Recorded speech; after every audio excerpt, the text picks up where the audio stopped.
Ariana Grande and Kristin Chenoweth. Who is Wicked's true good witch? Today we are going to decide which actress truly brought the character to life the best. Glinda, Galinda, the Good Witch of the North, whatever you choose to call her, she was a powerful sorceress in The Wonderful Wizard of Oz, but most people know her for the important role she plays in Wicked, the hit Broadway musical turned blockbuster movie. Kristin Chenoweth is a musical theater icon.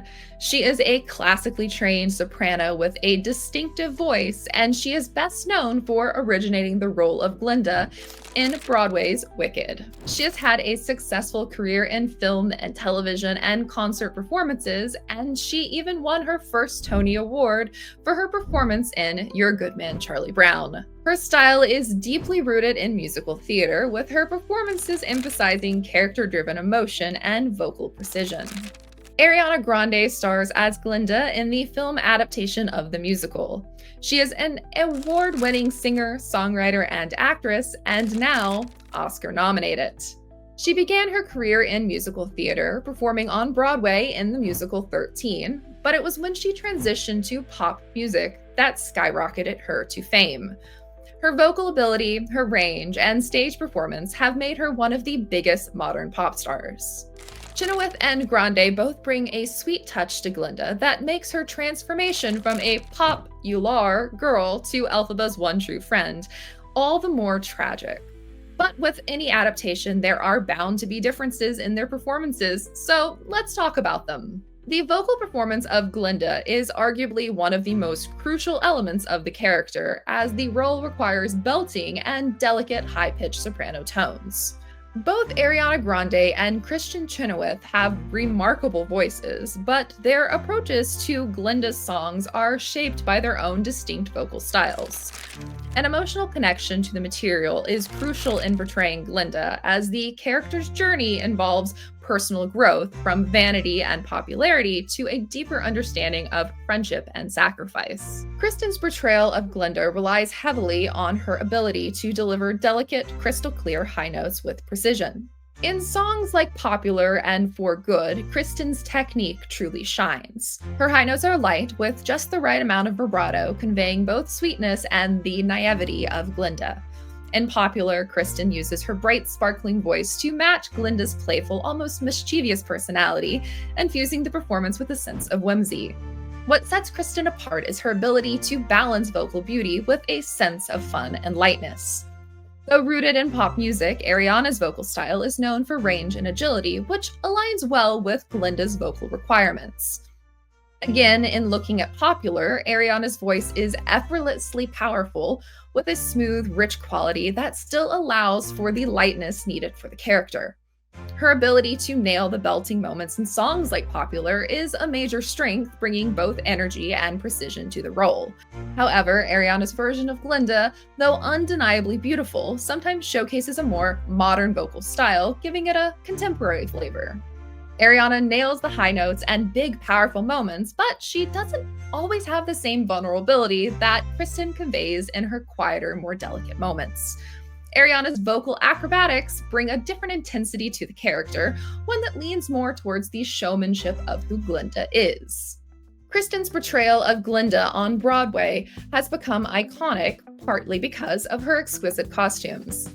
As the bubbly, sweet-natured Glinda, Kristin's costumes were designed to reflect her character's whimsical, effervescent personality. Her most famous look is a sparkling, light pink ball gown adorned with layers of tulle and delicate embellishments. The dress exudes a princess-like quality which suits Glinda's character perfectly. She is the good witch after all, radiant and ethereal. The costume is complemented by a crystal tiara, soft pastel colors, and a signature wand, reinforcing Glinda's position as a popular fairy tale-like character.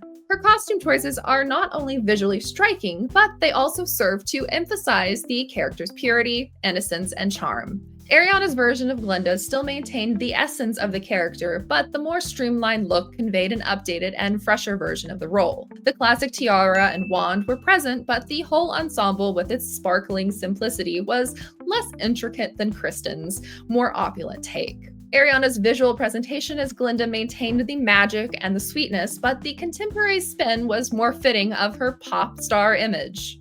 Kristin was in her mid-30s when she originated the role of Glinda on Broadway, and she brought an ideal blend of youthfulness and maturity to the character. While Glinda is supposed to be young and innocent, Kristin's age at the time allowed her to bring a certain depth of understanding to the role, especially in moments of emotional vulnerability. Her stage presence was magnetic, even when Glinda was being playful or naive. Kristin's performance never felt juvenile, whether it was a charming and fully realized interpretation of the character. Ariana was in her early 30s when she filmed Glinda, which brought a different energy to the role. Though still young, Ariana's career in pop music meant she had already developed a certain level of fame and maturity in her performance style. This allowed her to inject a sense of confidence and power into Glinda, particularly in the more comedic numbers. However, Ariana's age, coupled with her pop star status, meant that her portrayal of Glinda feels slightly more polished and less vulnerable than Kristin's. Ariana's stage presence is undoubtedly commanding, but it carries the energy of a seasoned performer rather than a naive, learning character. While Wicked Part 1 closely mirrors Act 1 of the stage production, the shift to film allows for more of a focus on character interactions, which greatly benefits Grande's portrayal of Glinda. The film gives her more time to develop, and particularly in moments of grief and empathy, we see who Glinda truly is. Well, Chenoweth brings complexity to the character of Glinda as well, particularly when she grapples with grief and anger in Act 2. Her performance in Act 1 is far more straightforward. The film format ultimately gives Grande an advantage in fully exploring and deepening her character. Glinda's comedic elements, which contrast sharply with Elphaba's tragic nature, are central to the role, particularly in Act 1. Both Grande and Chenoweth excel in this aspect, each finding different shades of humor. Grande shines in physical comedy and exaggerated expressions, while Chenoweth's theatrical approach delivers bigger and far more effective laughs. Chenoweth takes Glinda's coy cuteness to an extreme, using theatricality for maximum comedic effect. Though Grande also hits all of these same comedic beats, Chenoweth's broader and more exaggerated performance remains historically more ironic and funnier overall. However, according to a Collider poll, the fans have spoken, and 73% of them believe that Ariana is the better Glinda. So who is the better Glinda? Well, I think it's clear that it's a close call. And while I didn't vote in the Collider poll, if I had, I would have been in the minority who voted for Kristin. Don't get me wrong, Ariana is great in the role, but Kristin is part of Broadway history and the reason why this character is so iconic today. But don't just listen to me, I want to know your thoughts. Who do you think is the better Glinda? Let us know down in the comments, and while you're down there, let us know who you would like to be featured in the next showdown. Don't forget to like and subscribe, and come back next time!